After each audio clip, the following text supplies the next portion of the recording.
he's relying on ChatGPT. Well, when the buyer sues you, is ChatGPT going to defend him in court too? All the data was like, 2.8-ish if it goes nuts. And it went to the moon. Wow. Well over 3. But people are still going 800,000 over on a house in Sunnyvale that backs up to a middle school playground. It's not hard to have a good year in real estate. It's hard to be good for a long number of years. All right, well, let's jump right in because holy ChatGPT sold a house. Headlines are out there. Headlines. AI is selling houses. We are being replaced. Yep. So, I mean, can we just have ChatGPT do our podcast from now on? Jake? Yeah, so let's talk about that this a little bit because it's making headlines.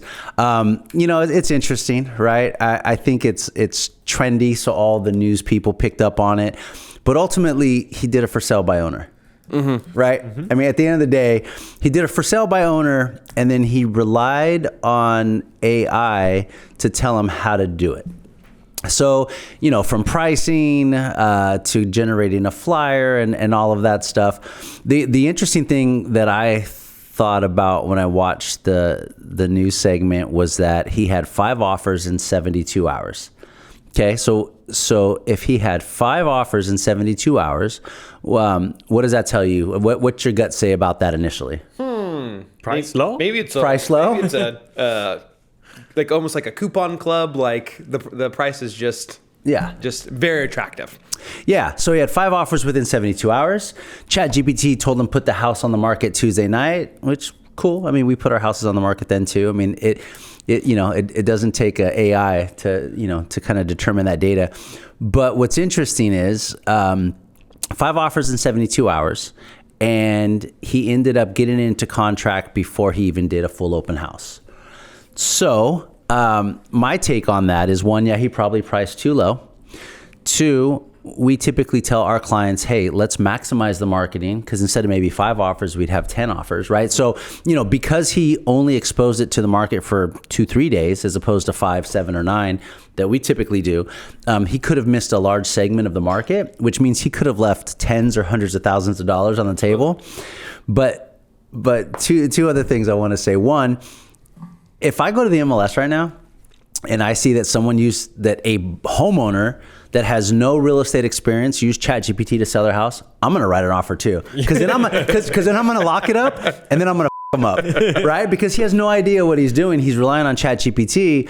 They even had ChatGPT write the contract. So then my question is, okay, well, when the buyer sues you, right, because the contract, was written by AI and there's going to be some flaws or holes and he didn't have it reviewed by an attorney, right? Is ChatGPT going to defend him in court too? Right? So I don't know what your guys' thoughts are on that, but it's funny. But I mean, we've had for sale by owners forever. Yeah. Right. And hey, God bless him. He used AI to help, but ultimately, if you read all the other signs, I mean, I'm guessing he probably underpriced it, which is fine too. But does he have the negotiating power to drive the price up? Does he even know what types of terms and things to counter? And then ultimately, did he expose it to a large enough segment of the market to really, generate the highest price? And if he left $100,000 on the table, his wife and 2 kids, probably not too happy, right? Because I could have paid for vacations or school or investments or retirements, right? So. Well, and I don't know the market over there. I think we're very unique here as far as like getting inspections up front. And, that's kind of how we get those non-contingent offers. I'm just going to assume that Florida's wherever he's at, it's probably not like that. So there's probably some sort of inspection period. Yep. So we're also forgetting getting to the closing table. Yeah. So making sure it's closing. And then during that inspection period, is that agent chopping the price based off whatever the inspections reveal. With the experience required to handle the back and forth and whether requests are reasonable or not. Those are what I found fascinating was the paint colors. ChatGPT told him to paint certain walls, and if you look at the home, I mean, maybe that works in Florida, right? But I mean, it's those types of things, right? And how there's just so many variables. Is ChatGPT going to tell them to pull up the carpet and refinish the original hardwood floors because that adds to the character and charm? Or are they just going to say, no, just put new carpet over? Or is it, how does it know whether it should use luxury vinyl plank or what buyer trends are in that area? Like you mentioned, Jason, we're so nuanced here that how you upgrade or update a Willow Glen home may be different than South San Jose, and the price point, based on the price point, the upgrades are going to vary, and the type of materials and those types of things too. So, hey, the other thing they didn't say is did he sell and close escrow? Correct. He got it into contract. It says sold, but he got it into contract, and yeah. So I'll have to follow up and see if he actually sold it, and then what he sold it for. Yeah, the list price to sale price, is that the same, or is it going to be? Yeah. And I get it from a consumer perspective. Hey, I can save 5% of the sales price of my house, but you can also lose a lot more than that if you don't work with a professional. Yeah, if you get a savvy agent coming in there during their inspection period and just demolish the inspections, and you're in, let's call it $500,000 house or whatever it is, and then chops you down $100,000, you lost all the momentum with your other 4 offers. They left. Yeah. And you're gonna go, okay, cool. Do I just take the haircut, or do I go back on? Like, what do I do? Yeah. And he didn't save 5%, right? He still had to pay the buyer's agent. Exactly. So he saved roughly like half of that, right? Yeah. So 2.5%, maybe 3%. And he probably used someone to put it on the MLS, a flat fee broker or someone to get that exposure. Right. So yeah, he saved probably less than 2.5% doing all of this, and maybe left some money on the table. Yep. Yeah. And I'm, if people want to do it themselves, God bless. God bless. God bless. God bless them. We support it, but just call us if you need help. Yeah. But when it falls apart, give us a call. And again, whether you're using AI or whether you're using a bad real estate agent, the problem that consumers have is that it's almost too late. Once you're in contract, or once, an agent screwing you over in the middle of escrow, you're stuck. And so that's the bad part about our business, is that there are a lot of bad agents out there, unfortunately. And then consumers don't know until it's at the end of the transaction anyway. And then at that point, there's nothing for them to do. Mm-hmm. Speaking of bad agents. Yeah. Do you think there's still a good time to become an agent? I recently had someone reach out and be like, hey, I'm thinking of getting my license. And that got me thinking. I'm like, is it still lucrative to be in real? I mean, it is, but for the right person. But do you think it's very saturated, or there's still potential for the right person? It's been saturated as long as I've been alive, right? I mean, there's 10,000 or 30, it depends on the day. Between the two MLS boards and the Department of Real Estate, there's somewhere between 10 to 13,000 agents in our area. Yeah. So there's like 1,200 homes for sale. No, maybe even less. But what's in there, some stat where like, okay, so 10,000 licensees, what percentage of that group does like 1% of the business or whatever? Yeah, last year, like, you know what I mean? Yeah. Last year 84% of the agents didn't sell a house or something crazy like that. No, for sure. And so, most of them, they may have a license or be a real estate as a second career or as a hobby. They're not, affiliated with the franchise. But even then, yes, we're overly saturated. If somebody wants to be an agent, go for it. Why not, right? I mean, the good and the bad about our marketplace is that prices are very high. And if you just did 4 to 6 deals a year, right, you could get the equivalent of, maybe a job in a different industry. Yeah. It's not hard. It's not hard to have a good year in real estate. It's hard to be good for a long number of years, right? The consistency is the key. Yeah, to sustain it. Yeah, but no, I think it's great. I think somebody younger coming in, they're maybe more tech savvy, more on trend for AI and social media, which is where the eyeballs are going. But hey, why not? Yeah, you just can't join our team.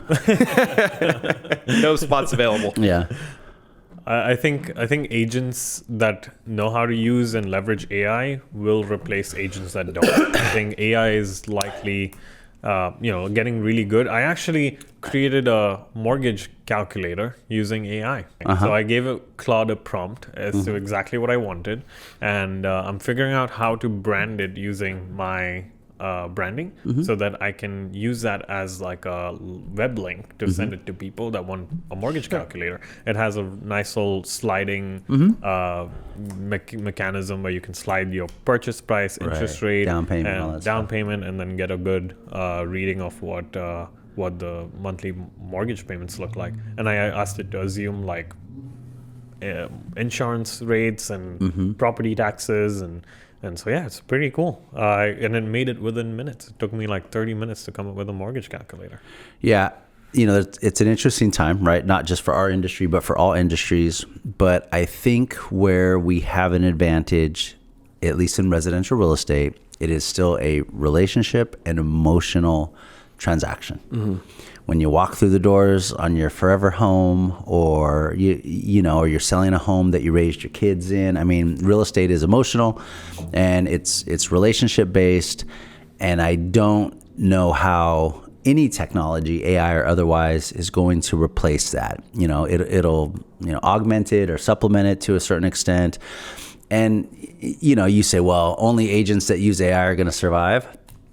I've heard that a lot too, but I also think of people like Chuck Nunley. He'll never use AI. God, shout out to Chuck. Yeah, love Chuck. and that guy is a beast, right? I mean, he does a ton of business at a very high price point, and it's because for of a long time. Yeah, for a very long time, and that's not going to change as long as he's still doing real estate, right? Yeah. So yeah, I think there's going to be a segment. Yeah, we're all going to use AI and help us throughout our day and make us more efficient. Yeah. Hopefully it'll make us better agents in terms of how quickly we can respond to clients. But 10 o'clock at night, you get a client stressing out and calling you. I mean, I guess I can have AI answer the phone for me and talk to the client, but that's not going to go over well for very long. Same with we're going to go hand out some flyers. A little later this afternoon, and Jeet just made it in 3 minutes. Usually we go on Canva and right. This, that, whatever. He just gives a prompt and boom, gets exactly what you're looking for. But that's not going to help you. If we're walking up to the door, the door pops, the homeowner comes out and goes, "Hey, what are you doing?" Yep. That's why I'm going to send my Optimus Prime robot from Tesla to flyer drop for me, and then I'll have FaceTime built in. So but yeah, I mean, right? I mean, but for now, it is still very much a relationship business, and people choose to work with us not because of the company, right? The brand behind the company. They choose to work with us for our experience, the relationships that we build, and the trust that they put in us. 100%. That's a great product idea, by the way. A robot that goes door knocking for you with an iPad that you can FaceTime people through. Yeah, well, pretty soon it'll just be built into the face of the robot. Exactly. It's coming. Well, and we'll have them sit open houses for us. Oh yeah, sign in here. Yeah, but so we started with AI replacing agents, and until that happens, I guess we'll keep doing the podcast. And so I pulled these stats by hand. I didn't have AI do it, so this way I know it's accurate. But just real quick, active single family home, townhome, and condos. There's about 1,700 between both classes right now. So there's just under 1,000 single family homes, and there's just under 800 condos and townhomes. It's like we normally see. And I think by the time we hit June, when we peak, we'll probably be 1,450 maybe. Wow, that's good. Yeah. It's already gone up a lot. In January, we had 650, 680. Yeah. Right now, we are close to 1,000. Mm-hmm. It's continuing. Yeah, February didn't go up too much from January to February, but now that's a good increase. Yeah, and I mean, what do you guys? I'm seeing buyers, and I think we might have talked about this already, but kind of buyers in that 2 to 2.5, 2.7 million are pulling back a little bit. People with money, 3.5 million plus, that's still moving pretty quickly, but interest rates are back up about a 0.25 percentage point as well, right? Yeah. And a lot of uncertainty with the conflict in the Middle East. Yeah. I feel like we're kind of seeing two different boats. It's either, pulling back because we're nervous, layoffs, job, security kind of reasons. Yeah. Or for the same reasons, hey, I want to pull some money out of my stock or, put it more of a tangible asset. Yeah. And they're jumping in. So just kind of either kind of one or the other. Yeah. I'm getting my ass kicked on all these houses that I'm writing offers on. Really? Because, on one side, I'm getting a lot of clients being like, hey, lots of uncertainty, not sure if I should buy. On the other hand, the clients that I have, they're like, hey, ready to pull the trigger. I'm just up against 5, 7, 10 offers on these houses. I think the prime areas where it's a good house and anyone would buy in any market, those houses are just flying off the shelves still. Yeah. But the houses that have some nuances, like it's closer to a busier road, or closer to a train track, or backs maybe a school. But you don't rule that out. Yeah, that could be hot too. But some houses with some nuances are staying a little bit longer, or if not getting as many offers. Yeah. Yeah. What Jeet's talking about is we 2 or 3 weeks ago, house in Sunnyvale, had some clients really interested in it. What's funny is when I originally set up the search for them, I'll go in and like take out like stuff that I think are red flags on a busy street, backs to a school, things like that. So I X'd it.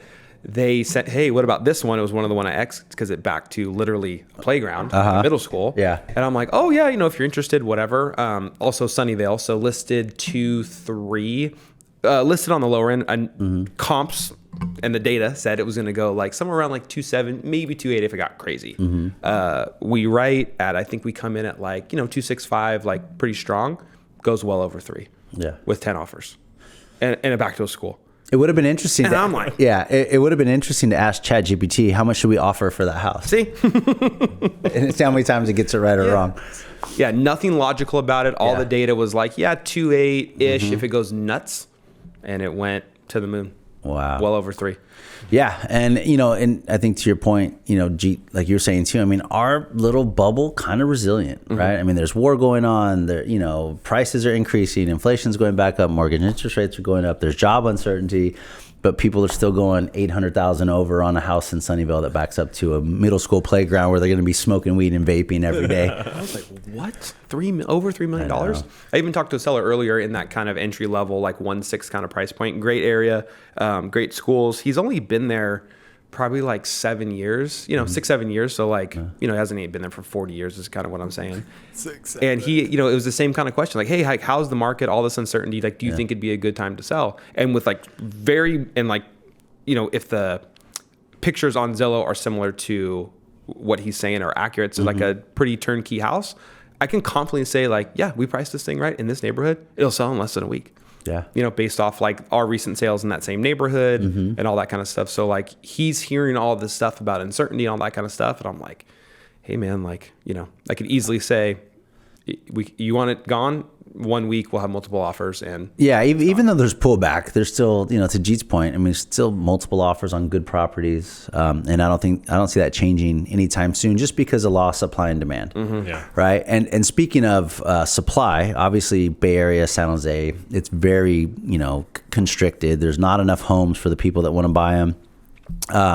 San Jose has to add 62,000 homes by 2031. It's a lot. Right. And so 62,000, housing units. Right. So it could be rentals, but, Does ADU count as a unit? Yes. Oh, okay. ADU counts. Great. How many are you going to build in your backyard? 5. As many as I can. But because of that, and because of Builder's Remedy, which meant that, hey, if the city didn't have their plan in place for housing and a builder submitted a plan that maybe it was high density housing in a residential area, there's a very good chance that was going to be pushed through. And so there's one of those projects, and it kind of bums me out because this week is tomorrow's opening day for baseball, San Francisco Giants, go Giants. And so, baseball has been a big part of our family and softball for a number of years. There's Little League fields right off of Camden Avenue, and there's a school. It's a 5670 Camden Avenue. Used to be Cinnabar Elementary. Now it's some sort of charter school or something now. There's a proposal that's been in place that the city has to review now for, they're going to add 108 condo units, tear down the fields. They're leaving the school building intact, but using 7 of the 11 acres to put in, I wrote it down, so 32 3-story condo buildings. Dang. Wow. Yeah. That's sad. It's sad because, on Saturday, if you live in the neighborhood, you get your kid, your son or daughter, you go out to the Little League fields and either play, practice, watch some games. And then there's a very good chance over the next 5 or so years it's going to be condos. Walk the dog after dinner. Yeah. All that kind of stuff. And just have that open space. So, but ultimately, we need housing. Housing's expensive. Yeah. Same token, Trump recently signed a couple executive orders. I think it was last week. Not a ton of details on like the nuances, but generally speaking, one order was to loosen like the red tape as far as like home building. So faster permit process, kind of things like that hold builders up. And then the second one was to kind of loosen lending guidelines for the smaller banks, so credit unions and things like that, to try and help them compete with the big banks. So seems like climate is, even nationally is to, build more, make things more affordable. Yeah. We'll see what kind of happens with that. Yeah. Typically when home buying drops off, then the government or the bank step in and they loosen up the lending guidelines, right? So that way a larger pool of, buyers that aren't currently able to buy for whatever reason, credit score, income, those types, down payment, they loosen those up to try to generate, more qualified buyers. So kind of a double-edged sword, because if you go too far, then you get people that really shouldn't be buying homes that are able to afford them. So hopefully we don't repeat the mistakes of our past. Yeah, I agree. Nothing like 2008. Yeah, good times. All right, anything else? Are we short and sweet today? Yeah, this is Three Amigos. Do you got anything else? No. Jacob says we're good. Actually, what are your thoughts? So we discussed the topic last week on the Zillow preview. You weren't there, so we were like, I think if you want to add something about that. Yeah, no, I think we should spend a little more time on that another day, but I'll give you my initial thoughts on that.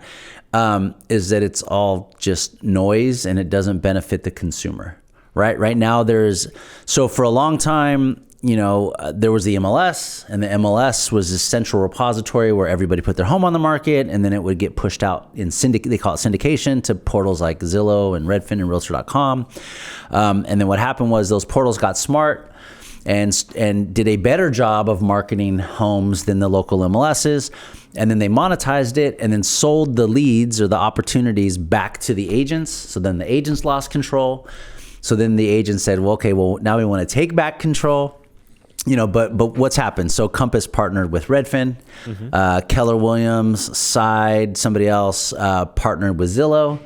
And then you have EXP, who partnered with like Google, Homes.com, and someone else. And so, the initial thought is they're showing all this coming soon or private exclusive data, right? So now if I'm a buyer and I want to buy a house in Willow Glen, does that mean that I have to go to Redfin to see Compass's coming soons, and then I have to go to Zillow to see Keller Williams, and then I got to go to Homes.com to see EXP, right? And so agents are freaking out, and they're like, well, maybe I should move companies because I want to align with a company that has this type of, reach. Yeah. And I'm just like, or I can just go to my desk and tell my AI to go look at all of those websites and find me homes that are coming soon or private exclusive or whatever, right? So with Claude or any of those things. So I think right now it's a big deal. But it's all just a data grab, right? I agree. But I do think though that the National Association of Realtors and a lot of MLSs have become too restrictive on what agents are allowed to do. So I like the shakeup. I'll wait till the dust settles before final judgment. But ultimately, whether it's Zillow or Redfin or whatever, or my fitness app or my hiking app or whatever, I'm just going to build my own app that's going to do all that stuff for me. It's going to, look for houses for me. It's going to meal prep for me. It's going to tell me when I need to work out or when I need a doctor's appointment, all that. So I think a year from now, the landscape's going to look completely different than it does today. So keep your head down, trust an agent and not an AI agent, but an actual real estate agent.